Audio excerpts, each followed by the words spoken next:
예, 안녕하십니까.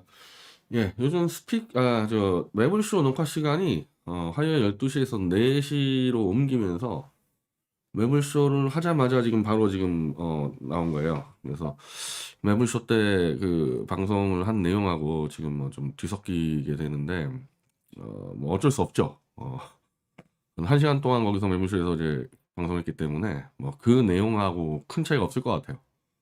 내일 이제 매블쇼가 오후 2시에 방송하는데, 글쎄요, 뭐 이슈도 사실은 지금 뭐 거의 다 비슷하고 뭐 그런 측면이 있습니다. 그건 단지 매블쇼뿐이 아니라 제가 여러 채널을 나가게 되면은 이 시폭이랑 이게 겹치는 부분들은 뭐 어쩔 수가 없는 것 같습니다.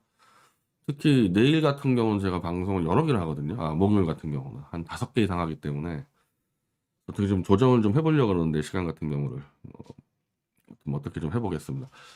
자, 오늘도 이제 이 매블쇼에서의 이 가장 이 핵심 사안이 대체 왜 갑자기 그렇게 이 자랑하던 국민과의 소통이라는 그 도어 스태핑을 갑자기 지난 일요일 날 갑자기 중단했냐?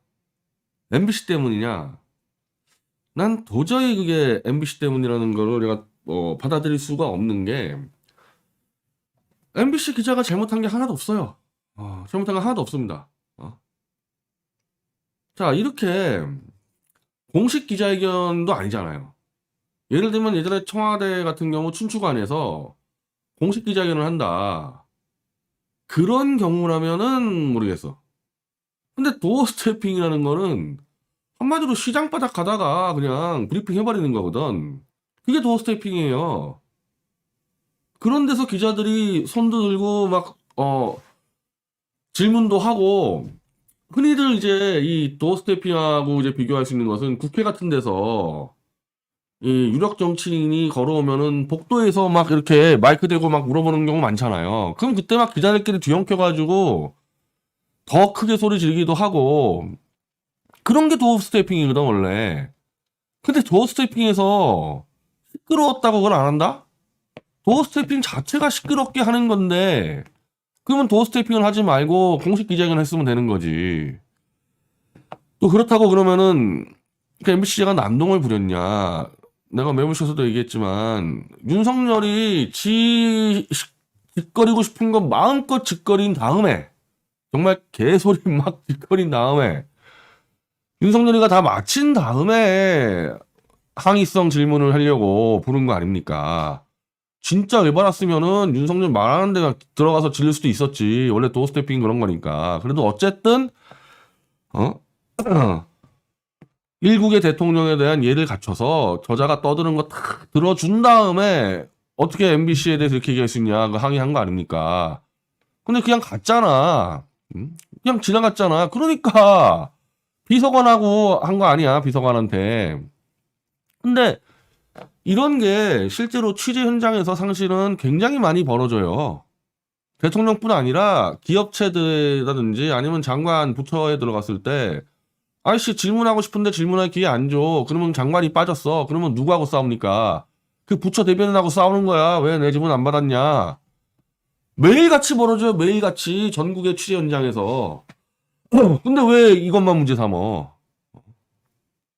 그러니까 저는 이게 윤석열이가 도어스태핑을 그만둬야 되겠는데 MBC 핑계대고 그만뒀다는 건데 그러면 도어스태핑을 원래부터 그만두고 싶었는데 MBC 핑계댔냐? 저는 그거보다도 이자들의 지금 이 행태를 볼 때는 MBC가 스트레이트에서 천공을 대놓고 무대에 올려버린 거에 대해서 놀랐고 겁도 먹고 만약에 그런 상태에서 월요일날 도스태핑을 진행했을 때 MBC하고 좀 가까운 매체, 지금 MBC 질문 안 받을 거 아닙니까?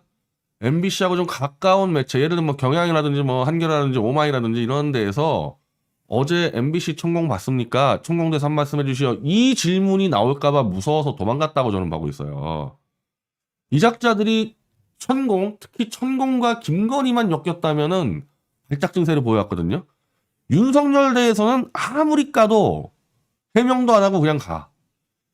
근데 이 천공 얘기 잘못 나오면은 굉장히 좀 민감하다 그래야 되나, 아까 말한 대로 발작 증세라든지 그런 게 있었는데, 근데 사실은 지금 이거보다 훨씬 더 중요한 문제들을 천공의 말을 듣고 하지 않았냐 얘기했을 때도 그냥 덮고 갔어요. 근데 왜 이번에만 이렇게 발작 증세를 보이느냐? MBC라는 어쨌든 공영방송 지상파에서 천공을 무대에 올려버렸거든. 그랬을 때 기자들이 천공 물어봤을 때 답변을 못 하잖아요. 윤석열이 자, 기자들 앞에서 나 천공 그 인간 모른다, 이렇게 말을 할 수 있으면 상관이 없는데, 지금까지 유승민하고 토론 때도 그랬었고 윤석열은 천공을 진심으로 섬기고 모시고 있기 때문에 그런 거짓말조차 할 수 없는, 이자는 입만 열면 거짓말 하잖아요. 아니 뭐 까짓거 천공에 대해서도 거짓말하면 되잖아. 근데 천공에 대해서는 함부로 거짓말로도 못할 정도로 독실한 신자야 천공에. 그러니까 기자들한테 거짓말을 못하니까 도망가는 거지, 노스피안 하고. 그렇게 생각하면 딱 맞아 떨어져요. 자, 장경태 의원이 천공 도어스태핑 안 돼, 방송 후 중단, 갈수록 가관 그러는데, 이거는 이제 천공이 지금 도어스태핑 하지 말라는 것은 지난 6월 달에 했던 얘기입니다. 그리고 실제 6월 달에 천공의 말을 듣고 도어스태핑을 중단했다가 하루 만에 다시 복귀를 해버려요. 그때가 굉장히 이상한데, 도어스태핑 안 한다 그랬다가 다음날 바로 해버렸는데, 그때 천공이 하지 말라 그랬는데, 천공이 하지 말라 그랬다가 안 했다가, 야 이거 잘못하면 오해 사겠다, 혹은 도어스태핑이야 어차피 지 마음대로 떠드는데, 공식 기자회견 때 저렇게 했으면 끝장나거든요. 저렇게 할 수가 없어, 공식 기자회견은. 만약에 도어스태핑을 없애버리면은 윤석열이 한두 달에 한 번씩 기자간담회를 하든지 아니면은 대변인이 라이브 브리핑을 해야 되는데, 그러면 지금처럼 윤석열처럼 질문하면 도망가고 거짓말하고 이렇게 못 빠져나가거든요. 그런 기술적인 문제 때문에 야 도어스태핑으로 그냥 윤석열이 내 마음대로 할 수 있는 걸로 하자, 그 다시 했다고 봐요. 그러다가 아까 말한 대로 지금 MBC가 천공을 띄우니까 천공 관련 질문 나올까봐 도망갔는데, 장경태 이렇게 얘기했어요. 자, 여기에 대해서 대통령실은 곧바로 반박을 합니다. 천공 짓이 아니다. 자, 그렇다면은 지금 도어스태핑 정도를 갖고 천공 지시가 아니라고 이렇게 장경태 의원이 얘기한 거를 이렇게 재빨리 반박을 한다 그러면은,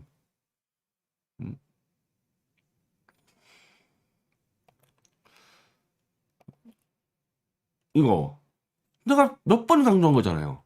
안민석 천공 동영상 본 다음에 조문 취소했냐, 오선 의원이 계속 얘기해, 이 얘기를.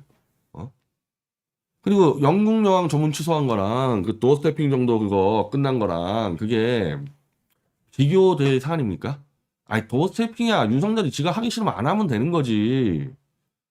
그 대신에 라이브 브리핑 해주면 되는 건데, 영국 여왕 조문 취소는 이건 장난이 아니잖아요. 그걸 천공말 들고 했다는 얘기는 쉽게 얘기하면 귀신이 무서워서 못했다는 얘기인데, 그걸 오선 의원이 물어보는데 답변 안 해, 대통령실은. 아직까지도 영국 여왕 조문 왜 안 했는지 정확히 밝혀진 게 하나도 없어.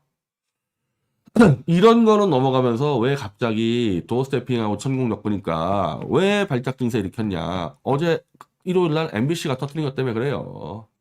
이 잘못하면 기자들이 천공 취재하고 또 이제 국정조사에 천공 끌려 나오고 이러면 끝장나겠다 싶어가지고 겁먹고 도망가고 있다고 저는 지금 보고 있습니다, 이게.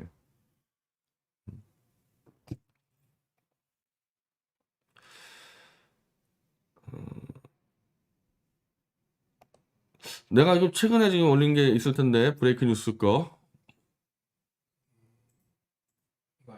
이건가? 이거. 제가 두 가지 사례를 하나,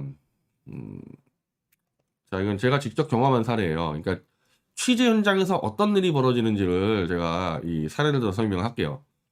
2004년도 이거 7월 27일 기사인데, 이게 벌써 18년 전이죠. 18년 전. 이때 제가 브레이크 뉴스 편집장을 하고 있을 때인데, 하나갑 대표가 기자간담회에서 브레이크 뉴스는 민주당의 다른 의원이 돈 대서 만들었다, 다른 의원의 실명을 깠어요, 하나갑 대표가. 김경재, 브레이크 뉴스 제가 편집하고 있는데 김경재 씨가 돈을 내서 만든 언론사다. 이거는 브레이크 뉴스를 한 정치인의 따까리로 모함을 한 거기 때문에 편집장인 제가 용서할 수가 없는 거고, 그 김경재 씨는 이 돈이 없는 걸로 유명한 정치인이어서 우리가 후원을 하지 김경재 씨가 브레이크뉴스에다가 돈을 댈 수 있는 사람이 아닌데 그리고 하나갑 대표가 모릅니까 김경재 씨 돈 없는 거를 이거를 현장에 있는 우리 기자가 저한테 현장에서 전화를 했어요. 그래서 그 당시 기자가 여대생 인턴 기자였거든요. 그래서 하나갑이한테 경고하고 당장 돌아와라 회사로 복귀해라. 제가 그렇게 처리했는데 그건 여기자니까 그랬었죠. 만약에 이 당시에 우리 국회팀장이 한 30대 정도의 좀 경험 있는 기자였는데 우리 국회팀장이 여기 있었으면요. 당장 하나갑이 멱살 잡고 끌어내라고 나 아마 그렇게 얘기했을 거야. 아마. 아니면 밥상을 엎어버리든지. 그런 정도로 다른 기자 앞에서 대통령이든 당대표든 취재원이 있잖아. 취재원이 여러 기자 앞에서 특정 매체를 깐다는 건 이건 장난이 아닌 거예요. 이거는. 그리고 그 해당 매체 기자는 들이받고 덤벼야 되는 거야. 만약에 이걸 안 덤볐다. 그러면 회사에서 징계 내려야 돼, 거기를. 이 당시 그 인턴 여대생 기자였는데도 워낙 이게 중차리한 문제니까 저한테 현장에서 전화해서 알려서 제가 하나갑한테 경고하고 들어오라 그래서 들어왔어요. 들어온 다음에 제가 5일 내내 하나갑을 박살을 내버렸죠. 너 그거 어떻게 미디어치가 김경재 돈으로 만들 수 있냐? 브레이크뉴스가 5일 내내 두들겨 패가지고 결국 하나갑 대표가 4일째 저한테 전화를 해서 이렇게 설명을 했습니다. 그때 미안하다. 민주당 내 문제로 심적으로 힘들었다. 근데 이것도 웃기는 얘기지. 아니 민주당 문제로 힘든데 왜 브레이크뉴스한테 화풀이를 해? 그 대신에 잘못된 정보를 알려준 측과의 관계를 정리하겠다. 이 정도까지 얘기하고 제가 그걸로 안 된다. 하나갑 대표님 뭐 제가 그때 31살 때였으니까 그걸로 안 된다. 이 사적 전화는 안 되고 공적으로 사과 정정 보도를 해라. 입장 밝혀라. 그래서 하나갑 대표가 민주당 홈페이지에다가 이렇게 브레이크 뉴스에 대해서 사과 말씀 이렇게 했어요. 이거 제가 5일 만에 받아낸 사과인데 MBC도 마찬가지거든. 전체 언론사들이 있는데 걷다가 MBC를 그렇게 깠잖아요. 그 현장에 있는 기자가 가만히 있으면 안 돼. 가만히 있으면 그 기자 잘라야 된다니까. 근데 굉장히 온건하고 예의 바르게 행동한 거야, 기자는. 내가 그랬잖아. 나 같았으면은 너 나와. 그랬을 거라니까. 네가 대통령이면 다야? 너 나와. 이랬어야 된다니까, 그때. 그렇게 했는데도 그 강신엄이란 자가 경호실에 대해서 저 기자 조용히 뭐 처리해버려라? 쫓아버려라? 그거 살인교사로 저거 아마 강신엄이 저거 잡아내야 할 것 같은데 경호실에서 기자들 때려 죽이는 게 경호실이야? 조폭이야 조폭? 경호원들이 항의하는 기자를 때려 죽이라고? 니네들 싸움은 잘하냐? 나한테 윤석열이든 강신하면 니네 싸움 잘해? 뭔데 니네들이 기자를 때려 죽이라고 선동하냐? 자신 있으면 니네가 하던지 직접. 왜 경호원, 국민의 세금으로 하는 경호원에게 사적인 의뢰를 해, 니네들은. 니네가 직접 처리해, 자신 있으면은 니네가. 자, 이런 사례가 하나 있고, 또 하나의 사례. 이것도 내가 한 건데, 노무현 정권 때 이제 어마어마하게 이제 언론하고 많이 싸웠습니다. 이제 윤석열하고 좀 비스무리한 게 있는데, 2014년 12월, 제가 국회를 들어갔을 때요. 제가 국회에 한 달 정도 내가, 한 3개월 정도 제가 취재를 들어갔었는데, 그 당시 신문법, 사학법, 과거사법, 4대 기억입법으로 여야가 정면 충돌할 때, 이때 비대위원, 이때 이제 이 당대표가 박근혜 대통령이 그랬었는데, 이때 국회의원 3명이 국회 브리핑룸을 문을 차듯이 밀고 들어온 게 아니라 문을 차고 들어왔어요. 내 기억으로는 문 차고 들어왔어요. 그때가 유시민, 정청래, 그리고 내가 여기다가 실명을 안 적었나? 내가 실명 안 적었구나. 하여튼 실명을 제가 밝힐게요. 이때 유시민하고 정청래하고 누가 한 명은 기억 안 나네, 한 명은. 하여튼 유시민, 정청래, 둘이 제일 크게 떠들었으니까. 나머지 한 사람은 좀 점잖게 했고, 정청래하고 유시민이 제일 시끄럽게 떠들어가지고, 제가 그때 국회 맨 뒤에 앉아 있었는데, 유시민이야, 유시민, 이거. 유시민이, 딱 이 기사 쓴 사람만 손 들어보세요. 이 조선일보거든요? 조선일보 기사를 들고, 이 기사 쓴 사람 손 한번 들어보세요. 그러는데, 그 당시에 이제 조선일보의 정우상 기자가 쓴 기사예요. 지금 아마 논설위원인가 그러는데, 그 당시 유시민하고 뭐 정청래 이런 사람들이 국회의장을 뽑는 방식을 바꾸자. 왜냐하면 이 4대 입법을 그 당시 열린우리당이 다수당인데 김원기 국회의장이 안 받아주는 거야, 직권상정을. 그러니까 이 사람들이 자기 당 출신의 김원기 국회의장에 대해서 국회의장을 바꿔버리자. 이런 말을 했어요. 이런 말을 한 거를 조선일보가 보도를 했는데 내가 솔직히 그때 지금 MBC하고 똑같이 아니 조선일보가 왜곡보도한 게 하나도 없어. 유시민이 했던 발언을 짧게 정리한 건데 물론 이제 정리하는 과정에서 약간 어감이 강해져서 유시민이나 정청래 좀 억울할 수도 있겠다는데 그렇다고 해서 기자들 브리핑룸을 문차고 들어와서 이 기사 쓴 사람 나와보세요. 나 굉장히 그때 기분이 안 좋았거든요. 자, 지금 윤석열이는 도어스태핑을 복도에서 하고 있잖아요. 복도에서 하고 있으면 복도는 그냥 윤석열의 공간도 아니고 어떻게 보면은 기자들의 공간도 아니고 그냥 한마디로 뭐 일반 도로하고 똑같다 봐야 돼. 도로하고.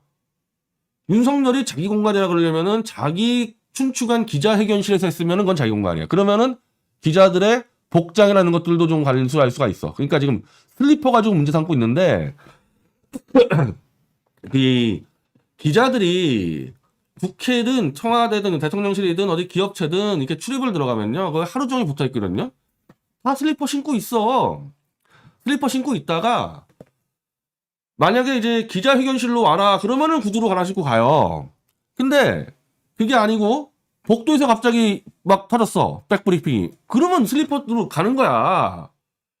윤석열이가 지금 출퇴근 시간이 일정합니까? 얘가 언제 올지 모르잖아. 그러면은 기자들은 슬리퍼 신고 있어. 윤석열이가 9시나 10시나 아무 때나 나타나잖아요. 나타나면 슬리퍼 신고 가야 되는 거지. 그렇게. 그래서 국회에서도 이 기자실 브리핑룸에서는요, 다 슬리퍼 신고 있어. 기자실에서는. 근데 뭔가 정식으로 취재하러 간다? 그때 구두로 갈아 신어. 그러니까 이 국회 브리핑룸은 기자들의 공간이야. 기자들이 하루 종일 앉아있는 데거든요, 여기에. 그런 데를 정치인이 기자들의 방에 문을 차고 들어와서 이 기사 쓴 사람 나와보세요.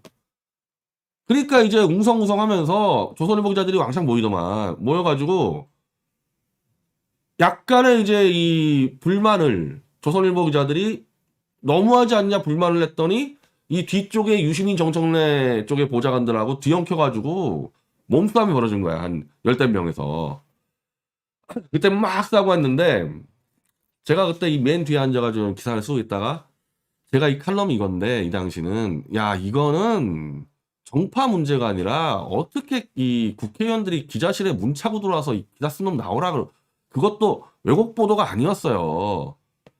야 그래서 내가 그때 나가서 그냥 이 유시민 정청래 내가 끌어냈어야 되는 거 아닌가. 그때 기자실에 있었던 기자들은 이제 와서 보면은 유시민 정청래 끌어냈어야 되는 거야 그때는. 이건 지금 정파 문제가 아니잖아요. 이게 똑같은 건데 지금 이 윤석열하고 했을 때 지금 기자들이 공동대응을 똑바로 못하고 있다. 이 정도면은 심지어 특정 언론사 때문에 도어 스태핑이 중단돼서 다수의 언론사가 피해받는다 그러는데 그런 식으로 나가면 안 되고 윤석열에게 도어 스태핑 이제 그만하라 그래야 돼요. 어차피 도어 스태핑에서 진실도 얘기하지 않고 맨날 중요한 질문 나오면 도망가고 거짓말하고 그러는데 무슨 도어 스태핑을 하냐. 대변인 라이브 브리핑 해라 그냥 정식으로. 그런 식으로 가져야 되는 거거든요 이게. 자 그런데 어쨌든 이 정도의 몸싸움이 벌어졌거든요. 기자들과 보좌관이 완전 몸싸움 벌어졌는데 이거 갖고 야 이거가 이제 우리 더 이상 기자 브리핑 못하겠다니 많이 이슈가 되지 않았어요. 이게 나만 쓴 거야 기사를 나 혼자만.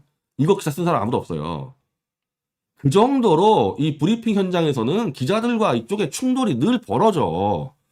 왜냐하면 기자들은 뭐 하나라도 더 물어보려고 그러고 저쪽은 뭐 하나라도 숨기려고 그러다 보니까 늘 충돌이 벌어지는 거기 때문에 지금 윤석열하고 MBC 기자 쪽이 충돌한 거랑 이거랑 충돌의 강도가 비교가 안 되죠. 여기는 멱살 잡고 했다니까 진짜 보좌관들하고 기자들하고.